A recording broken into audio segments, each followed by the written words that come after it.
This is a super zombie injected with an enhancer. The man must defeat the opponent to leave the arena alive. He picked up the axe from the ground and swung it forward. Please be aware that a large wave of zombies is about to attack. The zombie virus has spread worldwide. The world had entered the era of apocalypse. Daryl was alone drifting on the sea surface. He didn't know how long he had been adrift. Fortunately, the mainland and the coastline were right in front of him. Daryl climbed ashore and grabbed a plastic bucket from the ground. He drank up the rainwater inside. Daryl regained some strength. He looked at the French words on the signpost. He realized that he had drifted all the way from the United States. He had arrived at the French coast. Daryl didn't have anything now. He crawled into a small boat by the shore to search for supplies. He found half a bottle of fresh water, a roll of gauze, and a tape recorder. Through the audio inside, Daryl learned that a family had been drifting at sea for 19 months. They hoped to reach the relatively safe southern part of France. Judging by the condition of the small boat, the family was likely unsuccessful. In the evening, Daryl listened to the recording while grilling fish.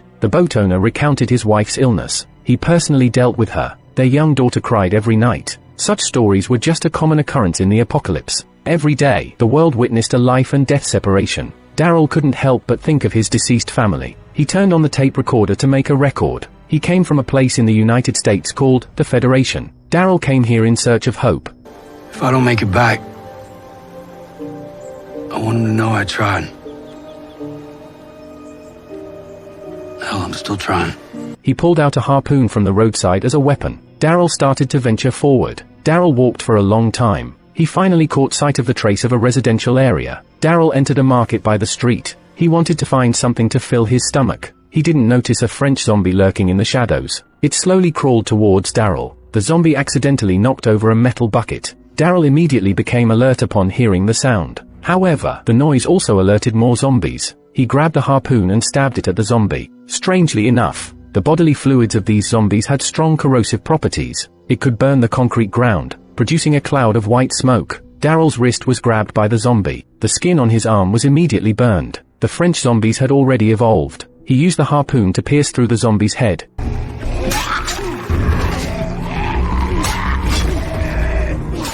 After dealing with the zombie, Daryl left the market. He quickly bandaged his wound with gauze. When Daryl stood up, he saw a nun in the distance. The nun was posting, "God loves you," posters everywhere. Daryl didn't communicate with her. He continued on his way. Daryl was outside a farmhouse somewhere. He saw a girl fetching water. Daryl didn't want to disturb her. As he stepped back, he accidentally stepped on a tin can. The sound caught the girl's attention. Daryl had no choice but to emerge from the shadows. He raised his hands to show that he meant no harm. Fortunately, the girl fetching water could speak English. The girl said her grandfather had injured his ankle. She wanted to trade food for some medicine. Daryl tossed her gauze in exchange for an apple to satisfy his hunger. The girl suggested that they could team up and travel together. They would search for a safer shelter together. However, Daryl was accustomed to acting alone, so he declined the girl's kind offer and prepared to leave. A pickup truck drove into the yard. Two armed men got out of the pickup truck. They were speaking in rapid French. Daryl couldn't understand a word, but he didn't tolerate men hitting the girl. He took out his knife and killed one of them. The man who got out of the car immediately opened fire. However, the bullet only grazed Daryl's neck. He was about to step forward to counterattack, but was knocked down by the girl. Stop. Save the powder. After this incident, Daryl let go of his guard. The blind grandfather suddenly tore off his blindfold. The grandfather and granddaughter stunned Daryl and took his backpack. Indeed, in the apocalypse, no one is worthy of trust. While Daryl was dizzy, he saw the nun. He was brought back to the monastery by her. The nun used a heated iron rod to disinfect Daryl's wound. If the toxin spreads, his entire arm would be useless. The intense pain caused him to faint again. When Daryl regained consciousness, it was already the next day. The nun who brought him back was standing by the bed. She introduced herself as Isa. This monastery was a small community of nuns. They sustained themselves by farming. Daryl looked outside through the window. A boy was playing games with the nuns. This scene was full of childlike charm. It made Daryl smile slightly. He also developed a fondness for this place. Daryl took off his clothes and soaked in the bathtub. He noticed that in this place, there were not only crosses, there were also traces of various religions. Isa explained, after going through so many years of disaster, the monastery has become the Alliance of Hope. The Alliance accepts everyone's beliefs. After Daryl changed his clothes, Isa led him to familiarize himself with different areas of the monastery. The courtyard where the nuns resided was off limits to men. However, an exception was made for a little boy named Lauren. because he had grown up here since childhood. They continued forward and arrived at the armory. Since the Middle Ages, weapons have been stored in churches. In the past, the weapons were merely decorations. Now the nuns have learned how to use them. Relying solely on farming wouldn't be enough for them to survive in the apocalypse. Daryl noticed that the priest's office door was open. Surprisingly, there was a radio inside the office. Daryl wanted to try it out. However, ISA said the radio was damaged. It couldn't establish contact with the outside world. The nun told him to prioritize recovering his health first. Then ISA turned around and locked the priest's office. The nun prepared food for Daryl and left. The little boy, Lauren, was very interested in him. He even brought a Rubik's Cube to play with Daryl. Although Lauren hadn't received formal education, he had been personally taught by the priest. Therefore, Lauren was intelligent and well-mannered. He could sense the sadness in Daryl's heart. Not to despair, Mr. Died. But you deserve a happy ending too. At this moment, the nun called Lauren to recite a poem. Daryl took the opportunity to return to the priest's office. He wanted to pry open the door and use the radio. Unexpectedly, distant zombie roars suddenly echoed. Daryl went over to take a look. It turned out that the priest had already turned into a zombie. Lauren was reciting a poem to the priest. He prayed for the priest to regain his consciousness soon. What normal person would keep a zombie captive? Daryl felt that it was not suitable to stay in this place for long. He prepared to pack his belongings and leave. Unexpectedly, ISA chased after him and locked the door. ISA said that Daryl is the messenger they have been searching for. It turns out that the leader of the Alliance of Hope is a monk. Several years ago, he passed through this place while on a pilgrimage. He designated Lauren as the savior to save humanity. The monk instructed the priest to wait until Lauren grew up. They would send Lauren to the northern region of the Alliance for training. However, the priest became infected with the zombie virus. 3 weeks ago, Lauren drew a person on the beach. The person in the drawing had striking similarities to Daryl. The nun firmly believed the person in the drawing is the messenger who can escort Lauren.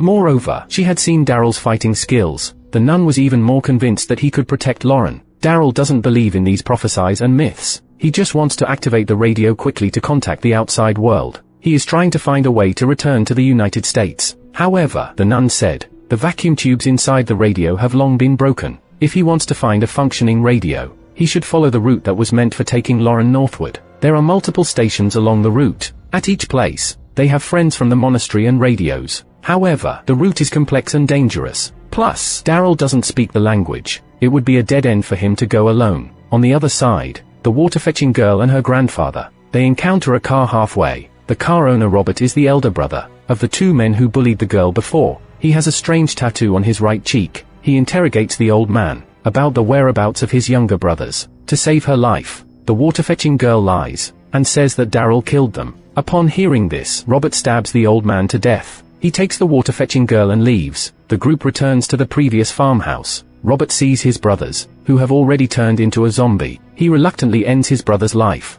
One of his henchmen picks up a poster from the monastery. Robert decides to go to that place. They seek revenge against Daryl. Meanwhile, Daryl disregards the nun's advice. He insists on leaving the monastery. Little did he know that as soon as Daryl walked out of the gate, he heard the sound of car engines. Daryl crouched and hid in the darkness. He saw several cars heading towards the monastery. Daryl sees Robert and his men break into the monastery. Seeing this, ISA quickly tells Lauren to hide. ISA warns him not to come out no matter what happens. The nuns grab their weapons and prepare themselves. However, Robert doesn't immediately open fire. He orders his men to search the entire monastery. During their search, they discover the priest who was locked up by them. Robert has a clever idea. He threatens the nuns with the life of the priest. Robert asks them to account for Daryl's whereabouts, but the nuns refuse to disclose any information. Robert's henchmen simply kill the priest. Unable to bear the sight of the priest's brutal death, Lauren rushes out. Robert saw this and wanted to take him back to serve in the army. ISA disregards the danger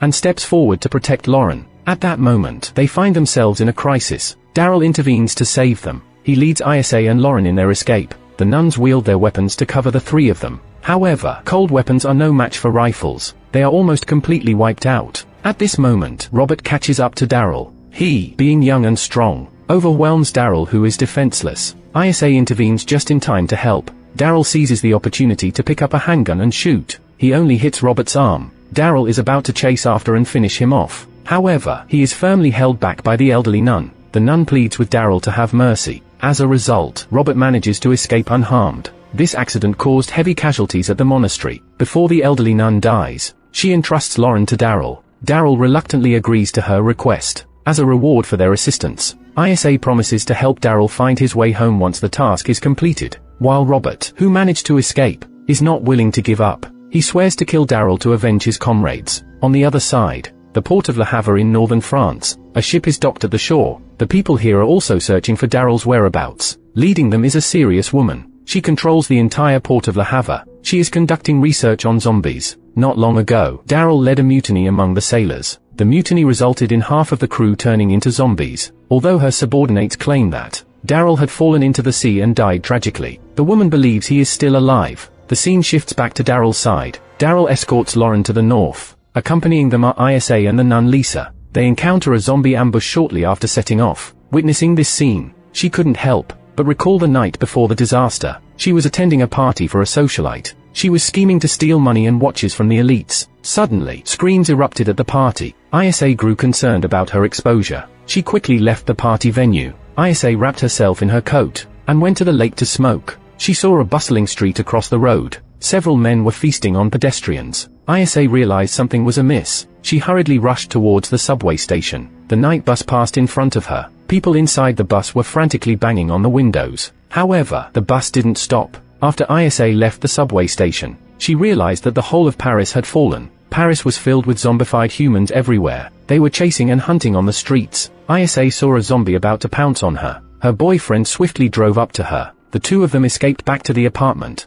and picked up Isa's younger sister. They encountered a neighbor girl before leaving. The girl claimed her mother couldn't find her father. She had been crying while holding a phone. ISA didn't have the ability to help the girl. She could only advise her to go home quickly and not wander around. Isa's memories end here. They currently face even more dangerous situations. The group confronts a horde of zombies. Daryl releases the reins and fires his gun into the air. The startled donkey brays and charges forward. The zombies hear the sound and surround them all. Although the four of them temporarily escape the crisis, they have lost their only means of transportation. The group have to continue on foot. An arrow flies through the air. Someone is hiding in the shadows and launching a surprise attack. Daryl quickly rushes over in response. They are led into an encirclement by the attackers. The archer leads their comrades to trap Daryl. Then, he takes off his mask. It's a group of young children. The children lead Daryl and the others to a kindergarten. The young girl Lucas is the leader here. ISA explained that they meant no harm. They were nuns from a nearby monastery. Lucas didn't easily believe them.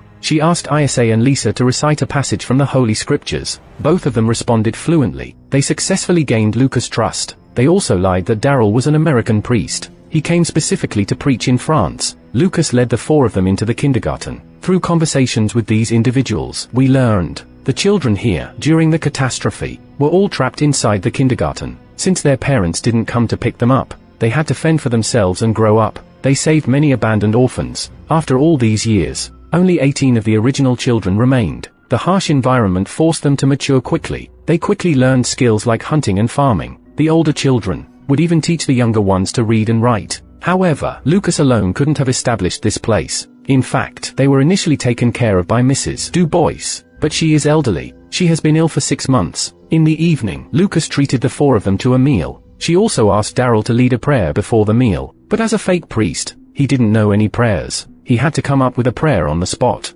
Daryl's speech successfully fooled the children. However, his habits couldn't be deceived. He drank the soup loudly while holding the bowl. Daryl didn't look like a scholar. The children found it funny and imitated him one after another. After dinner, everyone consulted Lucas. They wanted to know where they could find transportation. Lucas said that in the nearby castle, there lived a man named Tariq. He often rode his horse to plunder the village's resources. Daryl wanted Lucas to help guide them. However, Lucas didn't want to provoke this dangerous individual. Daryl argued that if Tariq swept through all the pharmacies, Mrs. Du Bois' condition would be in danger. Hearing this, Lucas finally agreed to show them the way. They would wait for the next morning to take action. At this time, the children in the kindergarten gathered together. The children began their regular nightly activity. The older children pedaled bicycles to generate electricity. A classic comedy film played on the screen. Although they had watched it thousands of times, they still found it enjoyable. Daryl was also infected by the atmosphere. He thought about the old days. At night, he squeezed together with ISA.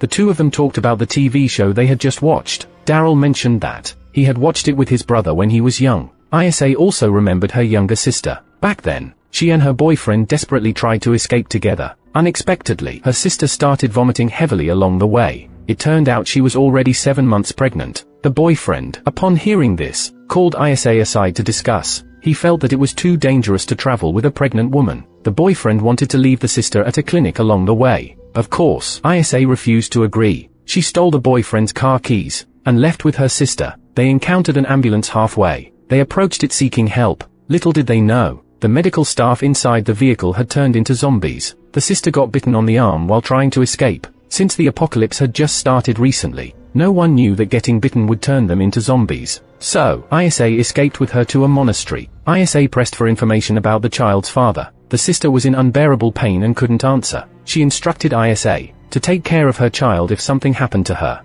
ISA must take good care of her child. Unexpectedly, before the sister could give birth to the child, she lost her heartbeat and turned into a zombie. The nuns tightly bound her. They called the priest to perform a cesarean section and save the baby. Fortunately, the baby was very healthy. The nuns sang hymns to bless the newborn. ISA carried the baby out of the delivery room. Her gaze fell upon the statue of Priest Lauren. With a thought in her heart, she named the child Lauren. Perhaps it was because of this extraordinary background that the nuns firmly believed Lauren was the savior. Lucas and Daryl headed towards the castle. She had previously led a team to search for supplies. However, they were captured by Tariq, who took away a boy. The fate of the boy remains unknown to this day. To protect his stronghold, Tariq released zombies into the moat surrounding the castle. The castle's exterior formed a natural defense line. Daryl knew that this mission was extremely dangerous. He used the excuse of searching for equipment. Daryl locked Lucas in the storeroom. He couldn't let a child go on the adventure. Daryl tied a shovel to the end of a hemp rope. Then he threw it forcefully towards the opposite drawbridge. They successfully avoided the horde below. He entered the warehouse inside the castle with a gun in hand.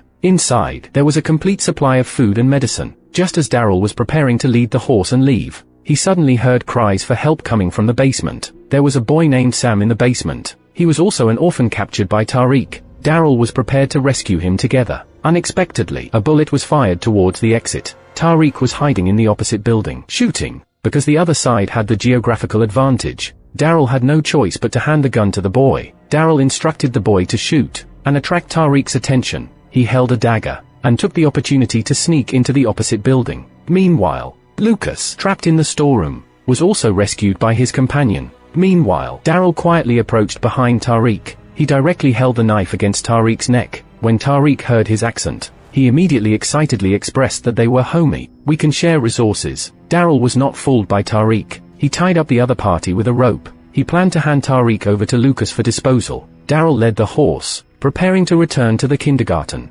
Unexpectedly, while passing the drawbridge, the fuel canister on the carriage fell into the horde. Daryl asked the boy to keep an eye on Tariq. He went to repair the carriage railing himself. Unexpectedly, Tariq took the opportunity to snatch the gun. In the struggle, both of them fell into the horde together. Daryl immediately got up and fought back. Meanwhile, unlucky Tariq was suspended in the air by a hemp rope. He was like a delicious piece of meat for the zombies. He was quickly devoured. Daryl's situation was also very bad. The zombies swept in like locusts. He could only shoot and explode the gas canister. The massive explosion killed most of the zombies. Daryl had just breathed a sigh of relief when a zombie suddenly lunged at him for an ambush. Luckily, Lucas arrived in time to save him. She used a hemp rope to pull Daryl back to the ground. Everyone was planning to return with the supplies. Suddenly, the boy next to Lucas shouted at the zombies. It turned out to be one of their previously captured members. He had already turned into a zombie. Lucas didn't want him to live as a zombie, so she planned to kill him. But Lucas hesitated and couldn't bring herself to do it. In the end, it was Daryl who fired the gun. When the group returned to the kindergarten, Mrs. Du Bois had already passed away. Daryl apologized to Lucas. In reality, those medicines couldn't have saved her. He was only looking for the horse himself. He deliberately provoked Lucas to search for medicine in the castle. After a simple funeral for Mrs. Du Bois, the group set off again on their journey to the north. Meanwhile, Robert returned to the monastery. He found the tape recorder that Daryl had left behind, and the route marked on the map. Robert knew that relying solely on his own strength, it would be difficult for him to avenge his brothers. So he went to the port to seek refuge with the female leader. He hoped to collaborate with her to kill Daryl. The female leader saw the hatred in Robert's eyes. She agreed to let him stay and help. After she finished speaking, she got up and headed to the adjacent laboratory. Inside, a zombie was hanging. A researcher injected it with a drug. A man in a lab coat stood by, timing. The next second, the zombie became incredibly strong. The zombie's attacking power greatly increased. Unfortunately, after 18 seconds, it couldn't withstand the strain and exploded. At this moment, the main characters had arrived at the first checkpoint. Angers. They needed to find the contact person. The group learned about the next route through the radio. Daryl handed the gun over to Lisa. He asked Lisa to stay in place and watch the horse with Lauren. He, along with ISA, went to search for the contact person. John. John was a musician. After the disaster, he had been living in the theater and refused to leave. After John learned about the purpose of their visit, he immediately took them to the basement to find the radio. Unexpectedly, the device couldn't start. It was because John had dismantled many parts. He had installed them on the theater's amplifier. Excitedly, John pulled the two of them to visit. The scene before them was astonishing. He had actually formed a zombie band. John stood in front, conducting. The zombies wanted to run but were tied with ropes. They hit the instruments to produce sounds. John turned to tell the two of them, "Music never dies. Art lives forever." Daryl was very speechless when he saw this. He didn't plan to waste any more time here, and decided to follow the original route,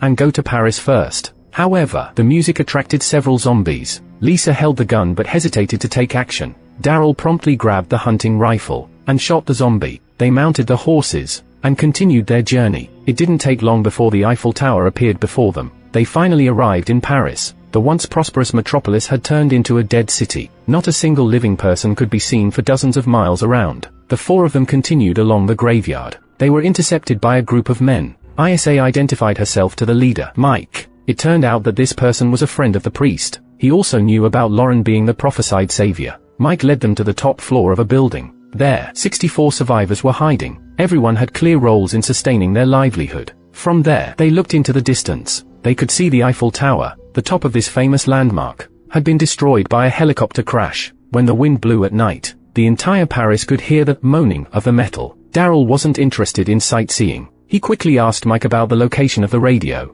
To his surprise, the communicator presented a carrier pigeon. They intended to use it to send messages. Seeing this, Daryl didn't want to participate. Mike explained that if Daryl wanted a radio, he could go to nearby vendors. As long as he had money, he could buy anything. But Daryl doesn't have any currency on him. ISA said she knows where to get money. She can take Daryl there tomorrow morning. The people here all know about the prophecy of the savior, so they are curious about Lauren. They even give the saved supplies to Lauren as gifts. The woman on the attic keeps crying. Her husband died tragically a few days ago. The woman is too grief-stricken to accept comfort from anyone. Lauren slowly walks up to her. He hugs the weeping woman. Surprisingly, she doesn't reject him. Seeing this, they become even more convinced that Lauren is the chosen one. The next morning, ISA takes Daryl to her apartment in Paris. The apartment still retains traces of its previous life. ISA takes a photo of her sister. Then she retrieves the cash and watches, left behind from before the disaster. The two of them prepare to leave with the items. Unexpectedly, as they open the door, they see zombies. ISA leads Daryl through the staff corridor. They see a small zombie trapped in a flower bed. ISA recognizes her as the neighbor's little girl. She hasn't emerged from her shocked emotions yet. Suddenly, several zombies jump down from the rooftop, and they didn't die from falling from such a height. Daryl wants to leave through the back door. However, the door is covered with strong vines. As ISA is attacked by zombies, he thrusts a stick through the zombie's chest. Daryl uses its bodily fluids to corrode the vines. He successfully opens the back door, and leaves with ISA. ISA feels extremely guilty because of the girl. After escaping, they meet up with Mike and the others. ISA hands over her sister's photo to Lauren. After all, the boy has never seen his mother. Later, Mike takes everyone to the trading site. This is an underground ossuary. 6 million people who died from the Black Death are buried here. They walk through a long corridor to reach the underground nightclub. The people here seem to be far away from the apocalypse. People are still enjoying themselves. Monet's famous painting, Water Lilies, hangs on the wall. Mike interrupts Daryl, who was lost in thought. Mike introduces him to the bald man of this place. Mike states that Daryl wants a boat. He wants to sail back to the US after delivering Lauren. The bald man says that getting a boat is not a problem, but they need to pay first before receiving the goods. Daryl feels that this person is unreliable. He wants to take ISA and the others and leave. The bald man pulls out a knife and threatens them. Daryl punches him right away. The situation is about to become chaotic. An unexpected man appears. He is Isa's ex-boyfriend, Quinn. Quinn became the boss of the nightclub. He orders his men to kick the bald man out of the underground. Then Quinn approaches ISA and greets her. He learns that Daryl wants to go back to the US. He says that he can help. Meanwhile, Lauren is captivated by a female singer. He goes up and compliments the singer on her beautiful necklace. He also shows a photo of her mother in front of the Eiffel Tower. Lauren says she really wants to go and see it. The female singer takes off her Eiffel Tower necklace. She gives it to Lauren as a gift. The boy happily shows the necklace to ISA. Quinn is surprised to see Lauren. Isa explains that he is her sister's child. Then he asks Isa to take Lauren back to the camp. She and Daryl stay behind to make a deal with Quinn. The three of them enter a luxurious office. This was a hiding place for a French general during World War II. Therefore, the decoration here is very exquisite. When old lovers meet, it's inevitable to bring up the past. Quinn is surprised to learn about Isa's sister's death. Then he drops another shocking news. It turns out that Quinn is Lauren's father. Isa breaks out in a cold sweat behind her. Back then, Quinn knew that Isa's sister was pregnant. He heartlessly abandoned the mother and child. What kind of person could do such a beastly thing? Unexpectedly, Quinn would be shameless to the extreme. He says he can provide a boat for Daryl, but Isa has to stay with him. Daryl listens nearby. He wants to quickly take Isa away from this person. Even without his help, he can find a boat on his own. But Isa gets into an argument with Daryl. She doesn't need anyone's pity or sympathy. Both of them return to the base with anger. Meanwhile, Robert receives messages. He rushes to the nightclub to find Daryl. However, the two have already left. Quinn learns about Robert's intentions. He intentionally reveals the location of Mike's camp. Little does he know that Daryl is preparing to leave. Besides, there are plenty of capable people in the camp. Surely, there will be someone in the camp to escort Lauren. Upon hearing this, Isa tries her best to persuade Daryl to stay, and apologizes for her earlier words. She can't accept that Quinn is Lauren's biological father. So, her emotions are somewhat out of control, but Daryl's decision is firm. He also reminds Isa that regardless of the truth, Lauren has the right to know who her biological father is. And besides, the other person is just an ordinary child. Shouldn't have to bear the responsibility of being a savior. Little did they know that Lauren heard the entire conversation. He rushes out and shouts, "I hate you all." Then he runs away all by himself. Before the two can chase after him, Robert and his men break into the camp. Daryl tells Isa to quickly find Lauren. They will meet at the apartment later. After saying that, he runs up to the rooftop in one breath. The gaps between the two buildings are filled with zombies. Daryl takes a few steps back, and jumps to the other side. Then he hides in the corner. Robert fires several shots, but they all miss. He can only follow and jump to the opposite building. Taking advantage of the opportunity, Daryl, hiding in the dark, launches a surprise attack. The two roll around on the rooftop. Daryl tightly grips Robert's neck, and refuses to let go. In the next moment, Robert's henchmen arrive at the scene. Daryl has to give up this opportunity. He escapes all the way to the top floor of a certain building. Little did he know that the cement beneath his feet suddenly collapses. Daryl falls into a deep pit in an instant. He falls into an underground passage of the building. A large group of zombies approaches him from a distance, and Lauren is standing right in front of the horde of zombies. Daryl tries to go over but is blocked by an iron gate. He can only shake the gate desperately to make noise. However, the zombies still surround Lauren following their original path. The boy clenches his hands together, and bows his head in prayer. Then, a miraculous scene unfolds. Astonishingly, the zombies ignore Lauren, and continue moving forward. Daryl realizes that this boy is truly special. The next moment, he wakes up from the water. It turns out that it was all just a dream. Daryl fell into a water pit below the building.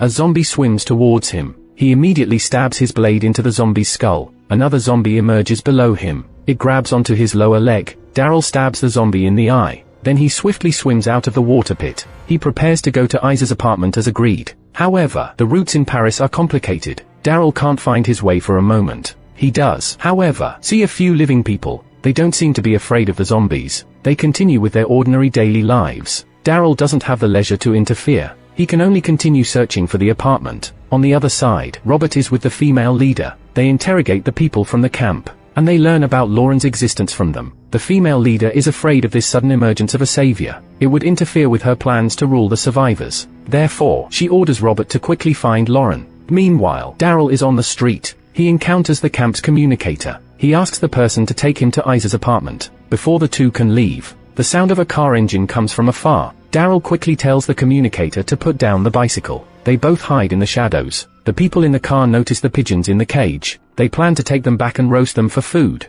The communicator loves the pigeons dearly. He disregards the obstacles, and rushes out to save the pigeons. As a result, he gets injured by the people in the car. Daryl can't stand by and do nothing. He rushes out and deals with two lackeys. However, the communicator's injuries are too severe, and he is barely alive. He instructs Daryl to release all the pigeons. Daryl allows these little creatures to regain their freedom. Shortly afterward, the communicator takes his last breath. Daryl follows the direction the communicator mentioned before. He finally finds Isa's apartment. However, Daryl doesn't find Lauren, but Daryl thinks of a place. the photo that ISA gave to Lauren earlier. The photo was taken by Lauren's sister under the Eiffel Tower. Maybe the boy went to find the Eiffel Tower. The two immediately head to the Eiffel Tower. Luckily, Daryl's guess is correct. Lauren is indeed near the Eiffel Tower. However, there is a protective wall made of sandbags around the Eiffel Tower. Lauren looks through the gaps. He sees groups of zombies inside. The scent of humans drives the horde of zombies crazy. They push aside the sandbags and surge out. Daryl and the others arrive at a critical moment. They rush into the zombies and engage in a fierce battle. A brutal fight is inevitable. Meanwhile, Lauren hides in the ruins, afraid to make a sound. However, the zombies soon discover his whereabouts. They are about to grab and harm Lauren. Suddenly, a man rushes over and grabs him. The man intends to take Lauren to a nearby car. Daryl quickly rushes over to save him. He pulls the man out of the car. Unfortunately, the accomplice takes advantage of the chaos and drives away with Lauren. Daryl and ISA can only interrogate the captive. They want to know Lauren's whereabouts. Initially, the captive remains stubborn, while Daryl knows how to break someone down. He picks up a dagger and stabs at the person, one by one. However, each stab doesn't hit the mark. Eventually, the captive confesses. Quinn is the mastermind behind it all. At this moment, Lauren is in an underground nightclub. Quinn's sole purpose in capturing him is to use Lauren to reunite with ISA. At this moment, Quinn contacts the female leader. He assures her that he will definitely capture Daryl. However, she must pay a substantial reward. But at this moment, the female leader is more concerned about the savior. She instructed her subordinates not to let Lauren leave Paris alive. Quinn, after all, still has a conscience. He didn't directly sell his son. After the female leader's people left, the female singer appears very dissatisfied. If it weren't for the clues she got through Eiffel Tower necklace, she guessed Lauren's location. Quinn wouldn't be able to capture him at all. The female singer initially wanted to exchange Lauren for a large sum of money. Little did she know, Quinn went back on his word. He actually planned to use Lauren to win back his former lover. The scene shifts back to the main characters. The two people extract from the captive's mouth that there is a secret passage leading to the underground nightclub. He can help draw a map. Daryl is afraid that the captive might be deceiving them. He decides to take the captive with him to the secret passage. Along the way, they encounter Mike and others. Everyone is prepared to split up and rescue Lauren. ISA and Lisa go to find a boat for the rendezvous. Mike launches a direct attack on Quinn to draw attention. Daryl takes the captive to the nightclub to rescue Lauren. The two arrive at a saw. Sounds of zombies growling come from inside the saw. It's obviously that the secret passage is dangerous. Daryl takes the lead and jumps into the sewer with the captive, and Mike leads the attack on the nightclub. Gunshots continue to echo in the sewer. Daryl quickens his pace. Not long after they started running, the captive breaks his leg from a fall. They consider the injured captive a burden.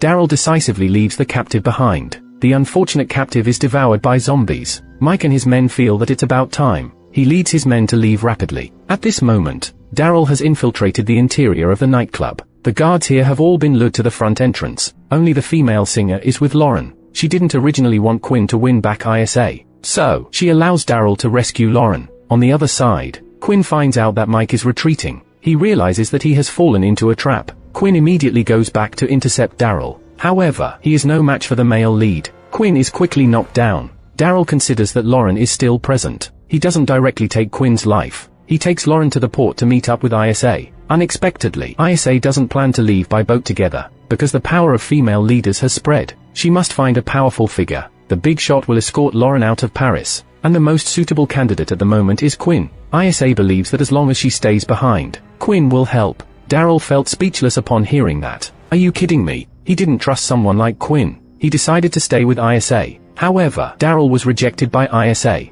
ISA didn't want Daryl to get involved in danger. She also promised that as long as Lauren successfully left Paris, she would definitely find a way to get rid of Quinn. After saying goodbye to Lauren, she watched them board the boat and head north, and return to Quinn's side. The boatman led Daryl and himself towards the outskirts of Paris. The boatman was curious. Why would an American like Daryl leave his home thousands of miles away and come to France? Upon hearing this, Daryl fell into memories. He wanted to reunite with his friends in the United States. However, his motorcycle ran out of gas halfway. Luckily, he met a man on the road. The man said he knew a way to get gasoline. Daryl followed him to an abandoned factory. There, at the factory, a group of men had gathered in small groups. The leader told them to go out and capture live zombies. They didn't want children, the elderly, or short people. Each time they caught one, they could exchange it for a bottle of ethanol. From this, it can be inferred that the captured zombies, They would be transported to the female leader's territory. The zombies were used for human experimentation to test drugs, but Daryl was unaware of this at the time. He only knew that he needed gasoline. So, he picked up a weapon and entered the woods to catch zombies. As soon as Daryl arrived, he caught everyone's attention. It was because he was exceptionally skilled at capturing zombies. At this rate, in a few days' time, he would have enough gasoline to hit the road again. One of the team members approached Daryl to seek advice. He had been struggling to catch zombies, so he wanted to team up with Daryl and learn from him. Daryl never did anything without purpose. He declined the request. The young man had to ask someone else for help. A few older men asked him to chop firewood. If he performed well, tomorrow the young man would be able to join them. Daryl observed the young man clumsily chopping firewood. Daryl casually taught him how to apply force. Later, Daryl went to the factory to borrow a radio. He attempted to contact his friends at the base. Finally, he managed to get in touch with his dear friend, Carol. Daryl made a promise to Carol. He would be able to return within a week. However, Carol sounded hesitant on the other end of the radio. Just as Carol was about to speak, the signal abruptly cut off. Daryl faintly heard, "She said something is coming back." A sense of unease surged through his heart. Daryl didn't dare to waste any time. The next day, he prepared to hit the road with the accumulated fuel. Coincidentally, the older men returned with their prey. Surprisingly, the young man from last night had turned into a zombie. He was also tied up behind the prey. The young man had visible strangulation marks on his neck. Daryl suspected that the older men intentionally caused the young man's transformation into a zombie, so that they can replace one more bottle of ethanol. Daryl immediately punched one of them. Their fight attracted the attention of the leader. Inside the factory, they didn't allow anyone to break the rules. Therefore, the leader detained both fighters and took them onto the boat. The boat held captured zombies. Daryl and the older men were also locked in a cage specifically for humans. Soon, several mercenaries arrived. They knocked down the prisoners in the cage. They dragged them into an iron cage. The prisoners' miserable cries echoed throughout the cabin. Daryl knew he had to escape. He deliberately spat blood, pretending to be on the verge of mutation. As expected, the soldiers dragged Daryl out of the cage. They were preparing to throw him into the pile of zombies. Unexpectedly, Daryl suddenly erupted. He took out the surrounding soldiers. He found the keys and opened the cage. This should be what was mentioned in the previous episodes. That was how Daryl led a rebellion among the crew. At that time, he and the older man escaped to the deck. He wanted to board a lifeboat and escape. However, neither of them knew how to release the boat. What's worse, the zombies had already climbed over. One of them lunged at the old man. Inadvertently, the older man triggered the button and released the lifeboat. The zombie finished gnawing on the older man and attempted to attack Daryl. Daryl swung a gas canister to fight back. At that moment, an explosion occurred below the deck. Daryl leaped into the sea. Everyone knows the rest of the story. He found a lifeboat and drifted all the way to France. Daryl's memories end here. The boatmen docked the boat by the shore. They planned to rest in the woods for a night. They intended to take turns keeping watch for safety. Daryl slept restlessly. He vaguely heard the sound of zombies. He immediately got up and stabbed the dark figure outside with a knife. Daryl lifted the plastic sheet and had a look. It was indeed a male zombie. He shone his flashlight around to observe. He noticed several other corpses. The boatman was nailed to a tree trunk. Clearly, the camp had just experienced a fierce battle. The boatman seemed indifferent to death. He took out a pocket watch engraved with a building pattern. He instructed Daryl to follow the river all the way. He emphasized that Daryl must bring Lauren to this place. After the boatman finished speaking, he asked Daryl to give him a ride. The next day, they buried the bodies. They continued their journey. Daryl reached the riverbank only to find the boat missing. Someone deliberately cut the mooring rope. He guessed it was Lauren did it. Daryl shouted angrily, "Why would you do this? Why?"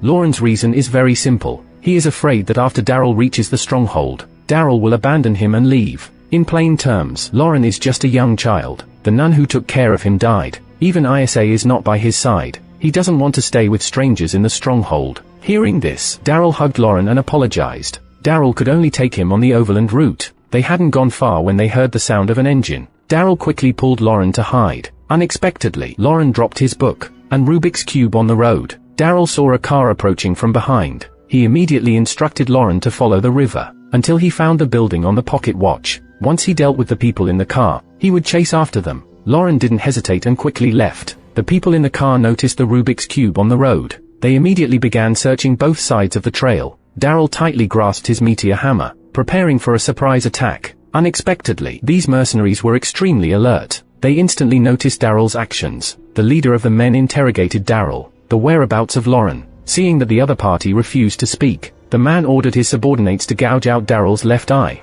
At a critical moment, Lauren unexpectedly turned back halfway. Daryl looked at Lauren with a sense of helplessness in his heart. On the other side, Isa woke up from a dream. She fell asleep after arriving at Quinn's territory last night. She only realized after waking up that she had been injected with a tranquilizer. Isa was very dissatisfied with Quinn's unauthorized use of drugs, but in order to win favor with him, she could only endure it. Quinn had already contacted his subordinates, instructing them to ensure that Lauren can safely leave the city. Upon hearing this, Isa finally felt relieved. However, she still had to prepare to escape. The room was filled with gifts from Quinn. There wasn't a single thing in the room that could be used as a weapon for self-defense. Isa could only pry off the iron frame beside the mirror and hide it. During Isa's preparation, a female singer came by a few times. Each time, she was sent away by the servants with excuses, because Quinn was busy fooling around with Isa. Isa held a sharp piece of iron. She wanted to find an opportunity to stab Quinn in the neck, but she looked into her former lover's eyes, filled with a longing for redemption.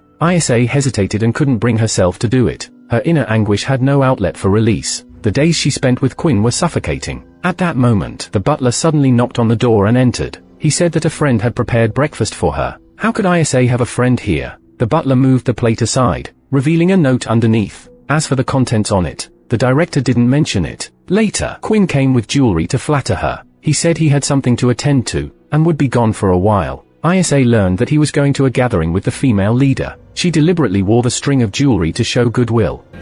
Let's start over.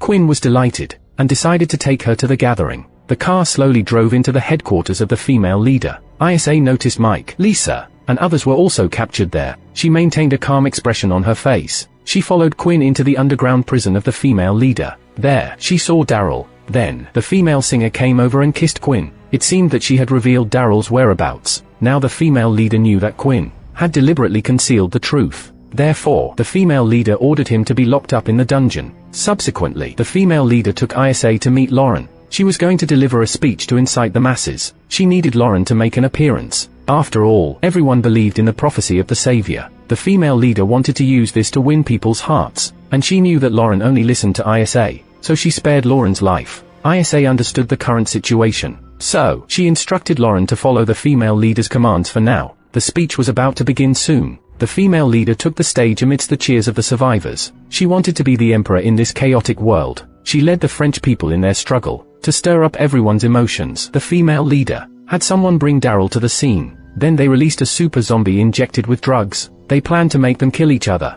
One was the detested American. The other was the apocalypse zombie that caused the disaster. Regardless of which one died, the French people would cheer. The female leader's move was truly clever. Daryl watched the increasingly agitated zombies. He picked up the axe from the ground and swung it fiercely ahead. Daryl injured the zombie's leg with the axe. Then he thrust the axe blade towards the zombie. The axe firmly nailed it to the wall. The zombie's body fluid immediately corroded the axe handle. Daryl was burned and took a few steps back. The zombie broke free from its restraints. It roared again and charged forward. Daryl looked around and pulled down the flagpole from the wall. He thrust the pole forward, knocking the zombie to the ground. The female leader became somewhat anxious upon seeing this. Her grand performance wasn't meant to let the Americans steal the spotlight. However, Daryl had already raised the flagpole. He forcefully pierced the zombie's head with it. In order to save face, she had to proceed with the next plan. She ordered people to use iron chains to bind Daryl and Quinn. The two of them thought they were going to have a one-on-one fight. Unexpectedly, the lights in the arena suddenly dimmed. Bright white lights illuminated the surroundings one after another. For horrifying zombies were revealed around the arena. The soldiers on the second-floor balcony aimed at them separately. The soldiers injected the zombies with enhancers. One of the zombies couldn't integrate with the drug. Its entire head exploded on the spot. The audience in the arena booed. It seemed that the enhancers were still in the experimental stage. Not all zombies could withstand the enhancers. Meanwhile, Isa noticed Mike's people. They were slowly moving through the crowd. It was unclear what their plan was. At this moment, the zombies had already charged towards the two individuals. Unexpectedly, before the zombie could attack Daryl, another zombie ran over and tackled its comrade. The two monsters fought each other, saving a lot of trouble. The female leader quickly released a few more zombies. Daryl and Quinn cooperated seamlessly. They used the iron chains to engage with the zombies. However, the enhancers greatly enhanced their physical abilities. The blue-clothed zombie forcefully pinned down Daryl. Quinn quickly came to help upon seeing the situation, but the zombie clung onto Daryl like a leech, refusing to let go. On the other side, the zombie with a broken leg took the opportunity to launch a surprise attack. It grabbed Quinn, who was defenseless. The zombie with a broken leg dragged him to the side. The actions of the zombie with a broken leg unintentionally freed Daryl from the restraint. The situation between the two instantly reversed. Quinn became the one who was captured. Daryl approached and wrapped the iron chain around the zombie's head. Then he and Quinn grabbed each end. The two of them forcefully twisted and snapped the zombie's head. The audience in the stands cheered and rejoiced. They continuously chanted Daryl's name. Clearly, the audience saw him as a hero who defeated the zombies. Daryl picked up the severed head of the zombie. He forcefully threw it towards the female leader on the second floor. The female leader angrily ordered her subordinates to shoot it down. Mike took the opportunity to make a preemptive move. The audience became restless upon hearing the gunshots. Soldiers escorted the female leader out of the scene. She commanded Robert to do whatever it takes to eliminate Daryl. Then she imprisoned Isa and Lauren. Meanwhile, Daryl and Quinn took advantage of the chaos to escape. But he quickly discovered that Quinn had been bitten on the back by a zombie. Although Quinn claimed not to feel any pain, the symptoms of turning into a zombie began to manifest. Daryl wanted to cut the iron chain between them. Unfortunately, the chain was too sturdy. Quinn extended his arm, indicating something. The meaning behind it was self-evident. Daryl used a belt to tie around his arm. Then he swung an axe downwards. Afterwards, Quinn dragged his severed arm and charged towards the pursuers. Daryl took the opportunity to escape from the dungeon. He searched for usable weapons in the courtyard. As a result, he encountered Mike and others. Daryl instructed a few people to find a car for extraction. He needed to go back to save Isa and Lauren. Meanwhile, Isa and the others didn't sit idly by. Earlier, she had taken the prison keys while chaos ensued. At the moment, she was leading Lauren in their escape. Daryl finally found them after much effort. However, they were blocked by an iron gate. Before they could figure out a way to pry open the gate, the zombified Quinn emerged. Isa dislodged an iron pipe from the wall and swung it at him. Unfortunately, her attack had little effect. Quinn pushed her against the wall and roared incessantly. At that moment, a zombie wearing a hat appeared. Daryl intentionally shouted to attract its attention. Then he used an axe to smash the zombie's head. While he couldn't get close to Quinn, who was far away, he had no choice but to hand the axe to Lauren. He instructed the boy to sneak up on Quinn, but Lauren usually didn't even dare to kill a fish. He held the axe, unsure of what to do. Fortunately, his love for Isa overcame everything. Lauren killed her father to save Isa. In the end, with Mike's help, they successfully left the city area. They continued towards their stronghold by car. Unexpectedly, they didn't get far before the car broke down and stopped on the road. Daryl got out of the car to fix the engine. Isa noticed his skilled movements and asked Daryl where he learned car repair skills. Daryl mentioned that it was a family skill. As they talked about Daryl's grandfather. His grandfather was called up to the military during World War II. He left his pregnant wife behind. Unfortunately, war is merciless, and his grandfather died in France, never able to return home. That's why Daryl has an obsession with going home. No matter how many difficulties he faces, he must return to the United States. Upon hearing this, Isa apologizes to Daryl. Actually, prophecy painting in the beginning, it was Isa who directed Lauren to do it. Her goal was to persuade Daryl to stay. After listening, Daryl didn't say much. Staying wasn't because of that drawing. Daryl asked Isa to pass him a wrench. To his surprise, Isa didn't respond. Daryl climbed out from under the car. As a result, he was hit with a wrench by Robert. Daryl didn't expect that. They caught up so quickly. Isa tried to break free from the mercenaries but got stabbed. They are in a dire situation at the moment. The female leader's henchmen hand the gun to Robert. The henchmen instruct him to kill these people to avenge his brothers, preferably starting with the boy. Robert aims the gun at Lauren, but hesitates to pull the trigger. He shoots and kills one of the female leader's men instead. Then he picks up a pocket watch from the ground. Robert recognizes the building depicted on the watch. He tells Daryl to take Lauren to the stronghold first. He will settle the score with Daryl for his brother's death later. He also reminds Daryl not to forget to burn the truck, or they will easily be tracked. Daryl follows his advice and sets the truck on fire. Then he leads Lauren and the others further north. After a long day of travel, they finally see Mont Saint-Michel. The four of them enter the legendary stronghold. The people there warmly welcome Lauren's arrival. They take them inside to rest. The stronghold is peaceful. It feels like a land of idyllic beauty in the midst of the apocalypse. It makes one want to stay forever.